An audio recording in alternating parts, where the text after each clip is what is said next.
Muito bom dia para você, Renata Lopretti. Bom dia, Milton, para você e para todo mundo. Vamos começar essa cesta básica aqui pelas duas decisões que saíram de Curitiba ontem, uma contra a Cunha e outra contra o PP, aquele PP que você sempre chama atenção, tem P de pato.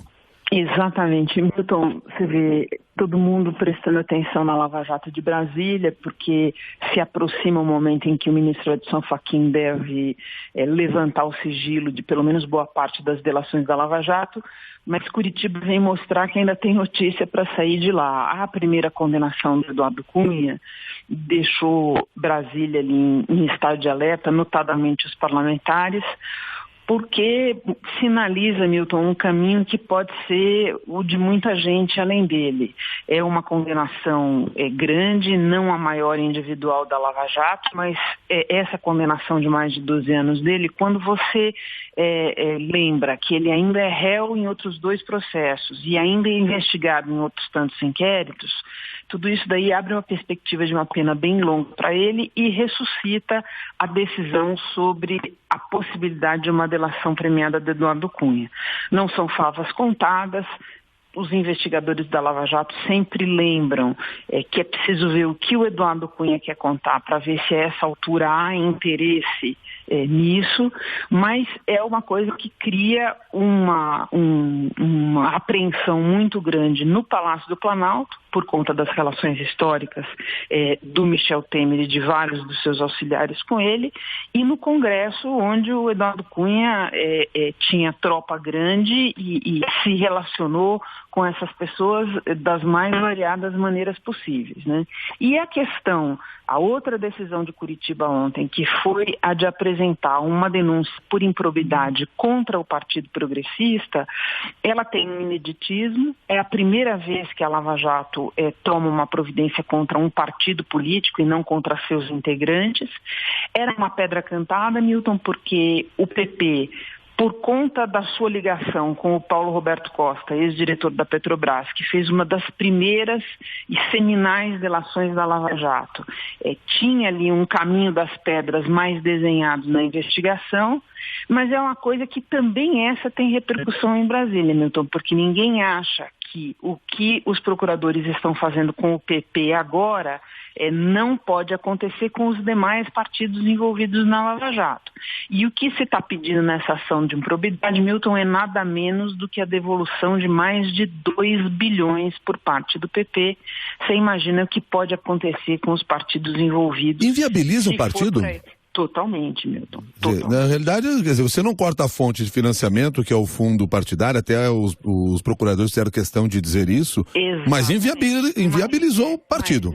E é uma discussão muito importante mesmo, porque inviabiliza, mas por outro lado, tem uma discussão sobre a responsabilização desses partidos que durante anos viveram em boa medida de esquemas como esse esquema da Petrobras. Então tem uma discussão enorme envolvida aí sobre até que ponto o Ministério, o Poder Público tem condição de pedir esse dinheiro de volta e tem condição de fazer isso, está fazendo, e até que ponto os partidos têm condição de sobreviver uma vez sendo cobrados dessa maneira. Aliás, nessa história de partidos, Renata, eu até pedi para o pessoal aqui da produção levantar, porque eu estava em dúvida sobre isso quando saiu a condenação do Eduardo Cunha.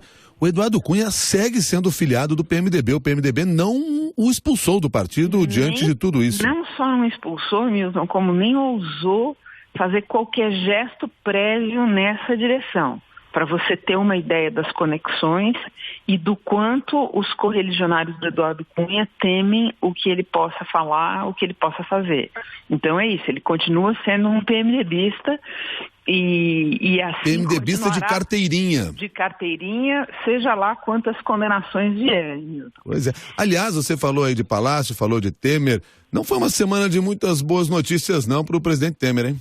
Não, Milton, não foi não. No campo econômico a gente teve o anúncio aí dos cortes no orçamento e das demais medidas que visam cobrir uma parte do rombo, né? Fazer com que o rombo nas contas públicas fique dentro do previsto no orçamento. E o anúncio dessas medidas foi precedido de muita tensão interna. A equipe econômica gostaria que o formato dessas medidas tivesse sido diferente, que tivesse incluído aumentos de impostos para além da reoneração da folha de pagamento. Acabou saindo dessa maneira e com um corte de despesas que muita gente considera que, se efetivamente realizado, vai levar o governo a um estado aí de semi-paralisia. A gente teve isso e a gente teve uma situação, para prestar atenção, de votações no Congresso, onde fica historicamente a força do governo Temer, Milton. E ali você percebe que a reforma da Previdência está num momento de patinar, que o governo teve uma derrota por pouquíssimos votos essa semana num projeto, numa emenda constitucional que visava permitir que universidades públicas cobrassem por cursos de extensão do tipo MBA. Entendeu? Foi uma derrota pequena, não é um assunto capital para o governo, mas o que o pessoal presta atenção, Milton? Presta atenção no placar e na dificuldade do governo de ver os seus projetos aprovados quando ele precisa disso para sobreviver, notadamente da reforma da Previdência. Fora o julgamento do TSE, da chapa Dilma Temer, que pelo menos está marcado para começar na semana que vem, Milton. Pode ser interrompido logo na largada por um pedido de vista, mas isso daí é uma ameaça também. Milton, essa semana difícil que você falou, nós vamos ter hoje, para prestar atenção, 2 termômetros importantes, porque o Banco Central logo mais divulga a estimativa do PIB de janeiro e o Ibope-CNI logo mais divulga uma nova pesquisa de avaliação do governo Temer. Então a gente vai poder checar em números bastante diferentes, mas que falam de uma mesma situação, o estado dessas coisas todas que a gente estava comentando aqui. Muito obrigado, Renata. Um bom fim de semana para você. Até mais. Para você também. Até mais. Beijão. Renata Loprete, aqui no Jornal da CBN, às 8h12.